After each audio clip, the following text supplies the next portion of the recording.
Time for bathroom movie review and action. After a successful first film in 2023 that crushed the box office, The Dancing Killer Doll is back in Megan 2.0, directed by Gerard Johnstone. Or is it Gerard? I'm pretty sure it's not, but it has a G. Why not just use a J? I, for one, really enjoyed the first Megan. It was fun, scary, and just a good time in the theater. So I could not wait to see the sequel and see what kind of carnage and horror Megan gets into this time around. Well, she doesn't get into much. Not much, my friends. The sequel follows Gemma and her niece Cady, and that is Cady with a C-A-D-Y. No, it's not Caddy, because why not be different? Just like Gerard Johnstone, the director. He must have felt some unity with Caddy or Cady. But it follows Gemma and Cady 2 years after the first film.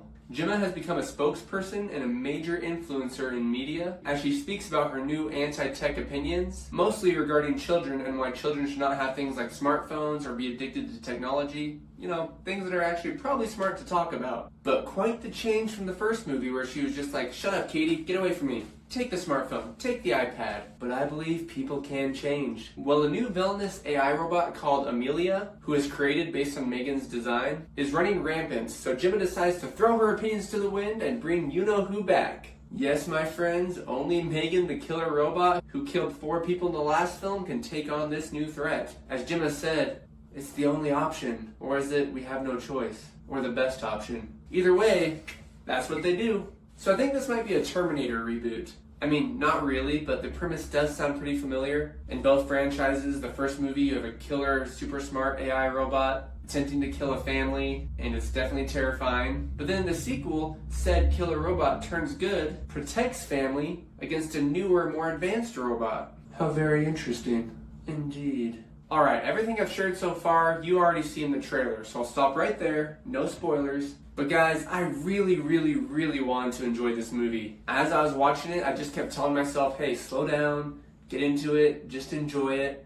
But I found myself getting annoyed and disappointed over and over. And that's not to say it was all bad or that there were parts that I didn't enjoy, because I really did enjoy some moments. But generally speaking, overall, a huge decline from the first film. And here's why. A complete genre change. It went from comedy horror in the first film to the sequel being a fun action sci-fi flick. So I guess one thing was similar, they both were fun in their own ways.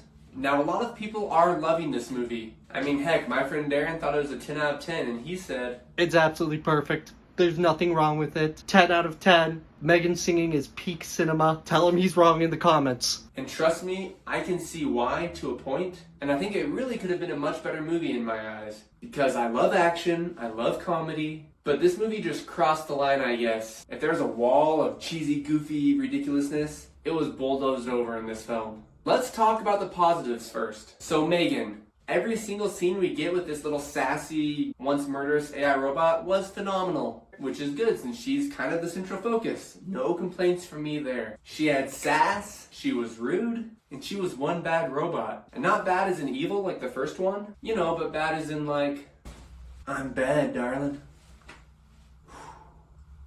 Something like that. So she keeps those qualities she has in the first film, except now she's the heroine? Heroine? Is that how you say it? Not the drug. Heroine. You know, a female hero. I guess I could just say hero. Oh yeah, and we even get another dance from her. Not as wild and funny and as spooky as the first film, but hey, that's okay. At least she still danced. I myself am also a creepy cool dancer.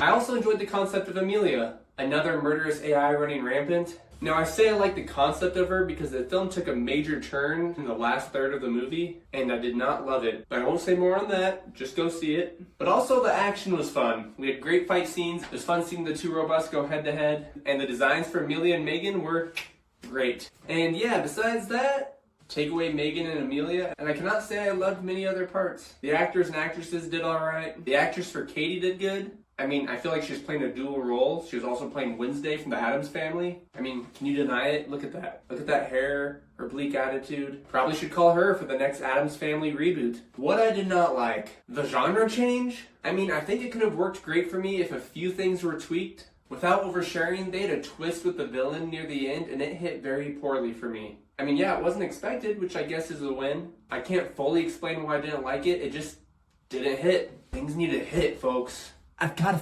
feel it. And then the cheesiness. I mean, I grew up on SpongeBob. I love the Adam Sandler comedies. Napoleon Dynamite. I don't mind some cheese. But this cheesiness was just a little too nacho cheesy sloppy. I mean, for example, one of the main side characters in this film is a colonel in the military and he works at the Pentagon. And he could literally be the twin of Ron Burgundy. He's got the hair, he's got the mustache, and he's got the same mannerisms. And I get it was supposed to be funny, but nyeh. One thing I'm on the fence about is the reason for bringing Megan back. But it also felt rushed with how anti-tech Gemma was. And you know, Megan tried to kill you and killed some other people. But you know, nah, screw that. Because as Gemma says to her friend, it's the only way.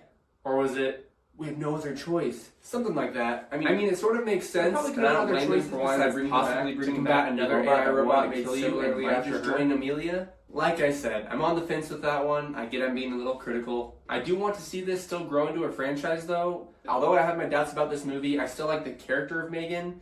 And I think they could learn from this and do better. But then again, a lot of people are liking it, so maybe it's just me. But let me know what you think. Do you think this could grow into a franchise? Be another Chucky or Michael Myers? Obviously with a twist, she's good now. I kind of just wish she would have stayed a killer doll. Or they could have had a similar premise with her protecting Gemma and Katie, but still make it a little more scary with Amelia being really freaky. Or just do the same thing they did, but just lower the cheese a little bit. Because the action scenes were fun. They were great. I mean, I get it. This movie is self-aware.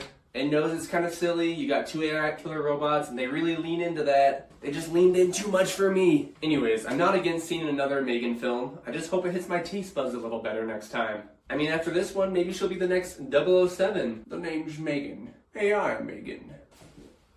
With all that being said, I'm giving this film a 5 out of 10. Yeah, boo on me. I didn't hate it. I'm not flushing it. But I'm definitely not rewatching it, and I would not recommend going to the theater to see this movie. That being said, if you use bathrooms and you like movies, then click the links below for more of both.